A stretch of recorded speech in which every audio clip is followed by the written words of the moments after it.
এখন আমরা একসময় 303 রাইফেল থাকতো। আমরা যখন ট্রেনিং করেছি 1986-87-তে আমরা কিন্তু 303 দিয়েই ট্রেনিং করেছি, তখনও চায়না রাইফেল আসেনি।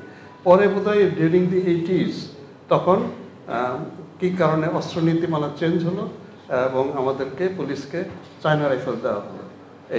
তারপরে এই গত আমার মনে হয় যে 10-15 বছরের মধ্যে আমরা আরও বিভিন্ন ধরনের অস্ত্র পুলিশকে দেয়া হয়েছে, এবং সেটা যে দেয়া হয়েছে তৎকালীন কর্তৃপক্ষ মনে করেছেন হয়তোবা নীতিমালা চেঞ্জ করে ভেবে দিয়েছেন, কিন্তু আমার মনে হয় যে এখন ইট ইজ টাইম, এখন একটা সময় হয়েছে যে এগুলো সবগুলো আবার পুঙ্খানুপুঙ্খরূপে পুনর্বিবেচনা করে একটা অস্ত্র নীতিমালা করা, যেখানে পুলিশ তার মূল কাজ তো জীবন রক্ষা করা, ভাই, জীবন হরণ করা তো না।